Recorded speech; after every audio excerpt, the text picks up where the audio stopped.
Hi everybody, welcome to 5 Minute Ministries. Now last time I told a story, and there is a link to the story in the description below. So if you want to find out what the story is, you can go there. And if you want to listen to that first, that's fine.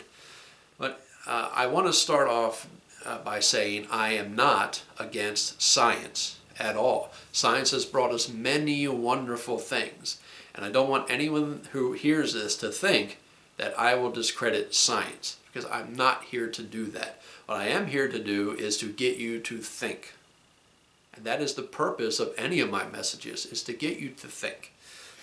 Now, in the story, I talked about a man who found a brick in the middle of a park with hardly any trees around. It was a big grassy area he found. Now, this parallels an actual event a long time ago in Nebraska.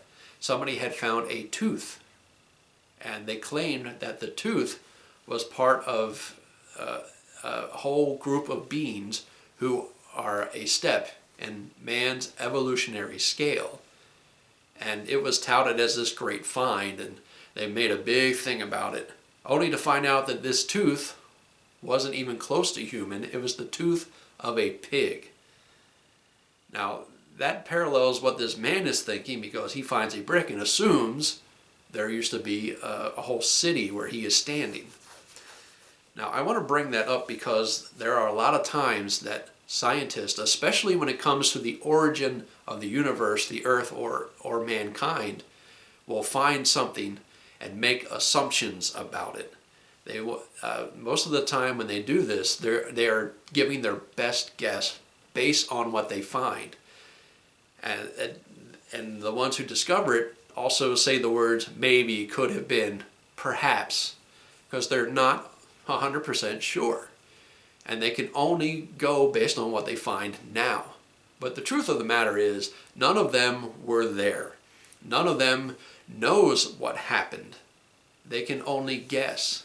And unfortunately, there are some scientists, not all scientists, but some scientists, who will do experiments to try to find out the origins of all these things. And they already have in mind what the outcome should be. And when their test fails, they alter the test to get the outcome that they desire to have, instead of researching the results that they do find. And unfortunately, many people think, well, that's just a scientific method.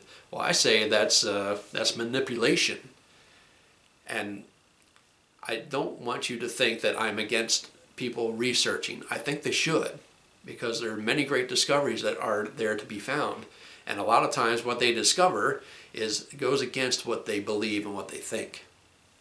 And they will doctor up the test to try to get their desired results, as I've already said. Now, that is not a way to go about it. That is not science. And I want you to understand that. See, when it comes to the origin of everything, I've heard several origin stories of the earth. The earth, I've heard at least 3 just based on how we got the earth. I know at least 2 of how we got our moon. And when it comes to the dinosaurs, I know of 5 different ways the dinosaurs died. So science continually changes. 20 years from now, they'll have another idea. They'll say, well, they just made new discoveries. Well, no, they were wrong in the first place, and it doesn't make them right now, because the ones they so-called discovered before were fact. People touted them as fact. The media showed it as fact. Schools taught it as fact, even though it wasn't fact, because 20 years later, it's no longer fact. So I want you to be real careful when it comes to the origins, because science cannot give us those answers. They were not there. And true scientists will look at things, especially the Big Bang, and say, this is not scientifically possible. The Big Bang is not scientifically possible. There are certain steps in evolution that are not scientifically possible. And whether the scientist is a believer or not, if they're really honest with themselves, they will see that this is not possible in the realm of science. So, where am I going with this? Well, if you tune into the next lesson, you'll find out who the originator is. And you already know where I'm going. Yes, it's God, but I want to give some explanations to that. So tune in next time, and I will see you then.